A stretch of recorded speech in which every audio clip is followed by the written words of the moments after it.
दोस्तों, ये घर जो आप देख रहे हो ये सोशल मीडिया पर बहुत तेजी से वायरल हो रहा है क्योंकि ये घर जमीन पर नहीं बल्कि बिल्डिंग के टॉप फ्लोर पर बना है। और ये आलीशान घर कहीं और नहीं बल्कि भारत में ही स्थित है। लेकिन ये घर किसका है और किस राज्य में है, चलिए जानते हैं। तो आपको बता दें कि इस बिल्डिंग में कुल 34 मंजिलें हैं और इस पर जमीन से 400 फीट की ऊंचाई पर एक बंगला बना हुआ है जिसे white house in the sky भी कहा जाता है, जो कि 40,000 वर्ग फीट में फैला है। और ये बिल्डिंग बेंगलुरु में मौजूद है जिसका नाम है किंगफिशर। और इस बिल्डिंग की कीमत 150 करोड़ से भी ज्यादा है, जो किसी समय विजय माल्या का घर हुआ करती थी। लेकिन देश से भाग जाने के बाद इस बिल्डिंग को हैदराबाद के एक बिजनेसमैन ने केवल 52 करोड़ में खरीद लिया। क्या आपको पता है कि भारत में मौजूद दुनिया का सबसे बड़ा हेलीकॉप्टर मी-26 हेलो को क्यों बंद किया गया, जबकि ये हेलीकॉप्टर इतना ज्यादा पावरफुल था कि चिनूक जैसे भारी भरकम हेलीकॉप्टर और यहाँ तक कि जहाज को भी ये आसानी से उठा सकता था। और इसका यूज सामान ढोने के लिए कारगिल जैसी युद्ध में भी खूब किया गया था। तो आखिर इसे आज के समय बंद क्यों करना पड़ा, चलिए जानते हैं। तो दोस्तों, मी-26 हेलो को सोवियत संघ द्वारा डिजाइन किया गया था, जिसे बाद में इंडियन एयरफोर्स में भी शामिल किया गया। भारत में ऐसे के 3 हेलीकॉप्टर है जो इस समय खराब हो गए और वर्किंग कंडीशन में नहीं है। और इसे बंद इसलिए किया गया क्योंकि इसमें फ्यूल की खपत बहुत ज्यादा होती थी और ये केवल 1 घंटे में 3600 लीटर मतलब 1 मिनट में 60 लीटर फ्यूल खाती थी। और इसको मेंटेन रखने का खर्च भी बहुत ज्यादा था। क्या आपको पता है कि दुबई सरकार ने 4000 करोड़ रुपए खर्च करके ऑस्ट्रेलिया से हजारों टन मिट्टी क्यों खरीदी है, जबकि दुबई तो खुद रेगिस्तान के बीच बसा है। तो आखिर यह दूसरे देशों से मिट्टी क्यों खरीद रहे हैं, चलिए जानते हैं। पूरी दुनिया में सबसे ज्यादा रेगिस्तान में कार ड्राइविंग अरब के देशों में की जाती है और लोगों का मानना है कि यहाँ की सरकार सोना, सुपर कार और पानी के बड़े बड़े जहाज जैसी चीजें खरीद कर बोर हो चुकी है, इसलिए अब वो मिट्टी खरीद रही है। लेकिन ऐसा नहीं है, बल्कि इसके पीछे कोई और ही कारण है। तो आपको बता दें, दुबई जैसे देशों में दुनिया की सबसे बड़ी बड़ी इमारतें बनाई जाती हैं और जिसे बनाने में कंक्रीट की जरूरत होती है, जिसके लिए बेस्ट क्वालिटी के मिट्टी की भी जरूरत पड़ती है। और अरब देशों की रेगिस्तान की मिट्टी इस लायक नहीं है कि इसे बिल्डिंग बनाने में इस्तेमाल किया जा सके, इसलिए यहाँ दूसरे देशों से मिट्टी मंगाई जाती है। क्या आप जानते हैं कि समुद्र के नीचे बनाई गई दुनिया की 3 सबसे लंबी सुरंग कौन सी है और क्या इसमें भारत का नाम भी शामिल है, चलिए जानते हैं। Number 1, channel tunnel. ये सुरंग 2 देशों ब्रिटेन और फ्रांस को समुद्र के रास्ते से जोड़ती है, जिसकी कुल लंबाई 50 किलोमीटर है। और यहाँ समुद्र के नीचे एक नहीं बल्कि 3 सुरंगें एक दूसरे के बराबर बनाई गई है और इसे बनाने के लिए समुद्र के दोनों तरफ से खुदाई करने वाली मशीन लगाई गई। नंबर 2, सीकन सुरंग। ये सुरंग जापान में है, जो कि जापान के 2 द्वीपों को एक दूसरे से जोड़ती है, जो कि 53 किलोमीटर लंबी है। लेकिन इसका सिर्फ 23 किलोमीटर हिस्सा ही समुद्र के नीचे बना है। नंबर 3, कोस्टल रोड टनल, जो कि भारत के मुंबई शहर में बनी है और समुद्र में 75 मीटर की गहराई में बनी ये सुरंग 2 किलोमीटर से भी ज्यादा लंबी है। क्या आपको पता है, जापान में ट्रेन को जोड़ने के लिए किसी इंसान की जरूरत नहीं पड़ती है, क्योंकि यहाँ की ट्रेन ऑटोमेटिक ही एक दूसरे से जुड़ जाती है। और आपने देखा होगा, ज्यादातर बुलेट ट्रेन के ट्रैक्स पर पत्थर डाले होते हैं, लेकिन भारत में बुलेट ट्रेन के ट्रैक्स पूरी तरह कंक्रीट से क्यों बनाए जा रहे हैं, चलिए जानते हैं। तो दोस्तों, भारत में ट्रेन के डिब्बों को आपस में जोड़ना बहुत ही रिस्की होता है, क्योंकि इसमें एक इंसान बीच में खड़े होकर इसे जोड़ता है। लेकिन जापान में ऑटोमेटिक कपलिंग सिस्टम का इस्तेमाल किया जाता है, जिसमें एक डिब्बा जैसे ही दूसरे डिब्बे को टच करता है तो वह अपने आप ही उससे लॉक हो जाता है। और बुलेट ट्रेन के ट्रैक्स पर कभी भी पत्थर नहीं डाले जा सकते, क्योंकि 300 की स्पीड से चल रही ट्रेन से सारे पत्थर बिखर जाएंगे और ट्रैक्स टूट जाएगी। लेकिन स्टेशन जैसे जगहों पर पत्थर डाले जाते हैं, क्योंकि वहाँ बुलेट ट्रेन की स्पीड कम होती है। दोस्तों, पाकिस्तान एक ऐसा देश है जहां पर मांस की खपत सबसे ज्यादा होती है, यानी कि पाकिस्तान में मांस खाने वालों की तादाद बहुत ही ज्यादा है, क्योंकि यहाँ पर शादी विवाह में भी जमकर मांस खाया जाता है। लेकिन क्या आपको पता है कि पाकिस्तान के लोगों को कौन सी सब्जी खाना सबसे ज्यादा पसंद है, तो चलिए जानते हैं। तो दोस्तों, आपको बता दें कि इसका जवाब जानकर आपको हैरानी हो सकती है, क्योंकि पाकिस्तान के लोगों का सबसे पसंदीदा सब्जी भिंडी है। और सबसे मजेदार बात तो ये है कि पाकिस्तान की राष्ट्रीय सब्जी भी भिंडी है।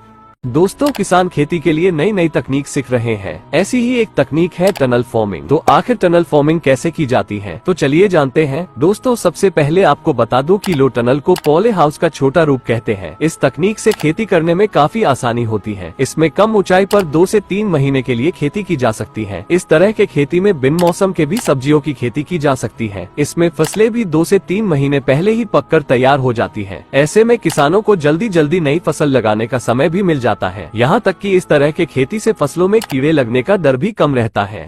दोस्तों इसे देखिए, ये है फायरस्टोन, जो देखने पर ऐसा लगता है कि जैसे इसके अंदर आग मौजूद है, जो कि इसे आम पत्थरों से अलग लुक देता है। लेकिन इसे खोजना इतना भी आसान नहीं है, क्योंकि यह केवल खास तरह के लाइट में दिख सकता है। वहीं अगर आप इसके ऊपर किसी धातु से बार करते हैं तो इसके अंदर से आग की चिंगारी निकलती है। और दुनिया में कुछ ऐसे भी पत्थर पाए जाते हैं जिनका कलर काफी खूबसूरत होता है, जिनका इस्तेमाल बॉल बनाने और ग्लास जैसे अन्य चीजों में किया जाता है, जो काफी खूबसूरत होते हैं।